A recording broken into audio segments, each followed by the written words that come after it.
So for my second subject and second video, I would like to talk to you about biopolitics and specifically the biopolitics of disposability. So let's just jump right in and start with definition. According to Wikipedia, biopolitics is an intersectional field between biology and politics.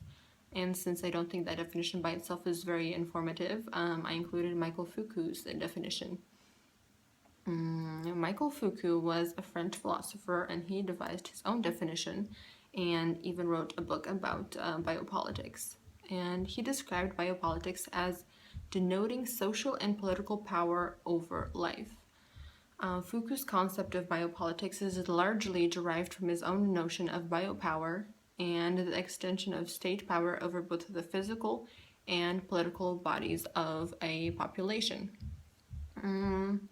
Therefore, the laws that are put in place, so what is considered right and what is considered wrong, the social hierarchies, the criminalization system, are all biopolitics. It is through biopolitics that certain ideas about people are carved deeper into stone. It is through biopolitics that a justification for the less than desirable treatment of some people is made. And it is through biopolitics that an outline of what individuals deserve respect in society is drawn. And therefore, through these ways, biopolitics makes some people disposable. Moreover, I wanted to add, because biopolitics directly influences culture, and culture is the number one factor that influences how we see others and therefore how we think it's okay to treat them, the relationship between the two is very important. To describe some of the points that I will be talking about, I will be using Henry Giroux' Reading Hurricane Katrina, Race, Class, and Biopolitics of Disposability to help define in what ways biopolitics has revealed itself in recent history. Giroux uses Hurricane Katrina to demonstrate the existence of a disposable part of society, which in this case happens to be the poor, black, elderly, and disabled. He does this by describing the failures of the Bush administration to administer help for the victims of Hurricane Katrina that needed it the most. I think this was made clear by the video footage as well as by the still photographs taken of the people left behind who were in fact the poor, colored, elderly, and disabled individuals. So other than just stating that these people left behind and hurt the most after Hurricane Katrina were black, elderly, and poor, Giroux goes to define and describe the lifestyle that these people had. And he goes to say that the people left behind were mostly poor black and brown people who on an everyday basis struggled to make ends meet. They benefited very little from a social system that made it difficult for them to obtain health insurance, childcare, social assistance, cars, savings. And these people were working for minimum wage if they were lucky. And the youth was attending low quality public schools, which in no way could serve as a foundation for preparing them for a better future. Giroux also goes to quote a woman by the name of Jeanette Pelz, and she writes, "These are the people the Republicans have been teaching us to disdain, if not hate, since President Reagan decried the moral laxness of the welfare mom." Giroux also notes instances where members of the government use racism, stereotyping, and unfactual information to make specifically the poor and colored the villains deserving of the current state. And I think for everyone that is taking this course, Women in the Body, Reagan's words ring a familiar tune to Bridges' text, which was titled Reproducing Race, an Ethnography of Pregnancy as a Site of Racialization. In that text, Bridges defines the welfare queen as well as the willy patient as women, often colored, that are lazy and manipulative and become pregnant to take advantage of the welfare system.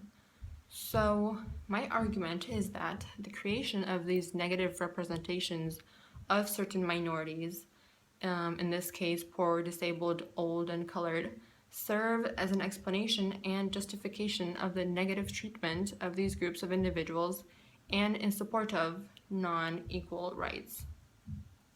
So, how do the laws and our current system run by the government marginalize minorities?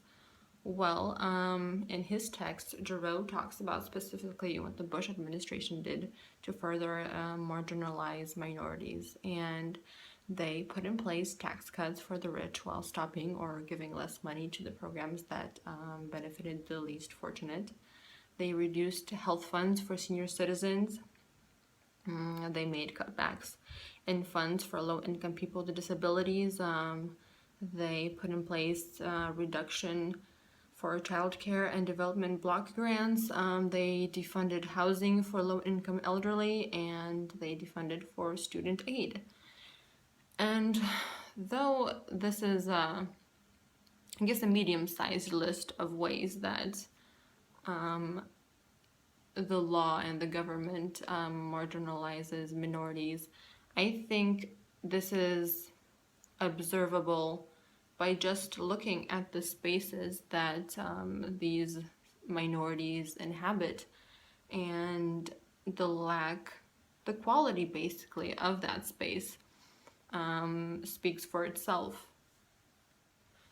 So, to build on my point even more, I would like to include the 3 factors Giroux lists that further make certain groups of people disposable. These 3 factors are modernization, neoliberalism, and militarization. With the neoliberalism, the idea of freedom, civic indifference is highlighted. And this is seen with the belief that, with the ever so popular belief that each person is the creator of his or her own future, that the people that are not successful have only themselves to blame, etc., etc. And yes, in some cases it is like that. However, it's also hard to deny that the current way the social system is set up, some people are not even given the slight bit of a chance to grab the reins and become the architects of their future. Hence, neoliberalism makes it harder for private misfortunes to be regarded as something that needs to be helped and protected. It also makes it harder for certain realities of minorities to be regarded as a social issue by the political system. And moving on to the second factor, which is modernization. Modernization only includes consumers that are largely white and middle class and leaves out people that are the so-called unproductive consumers. And often these individuals are left behind and marked by race, poverty, dependence, and disposability. The third factor, which is militarization, also demeans the people of color who, per se, enlist in the military to escape from the biopolitics of disposability, but are forced to take part in senseless violence, which in turn helps support the idea of their disposable bodies. So they want to make something of themselves, they go into the military, however, they are treated as disposable. So, to conclude, I would just like to say that for people that are new to thinking in this specific way and considering how the political system in which they live in does influence certain groups of people and how it does marginalize other groups of people, I suggest that the people look around and see who the certain stereotypes are about and kind of critically think about whether those stereotypes hold, whether the facts are there, whether the stereotypes are true, and what the politicians say is true. So thank you for listening, and I think that wraps it up.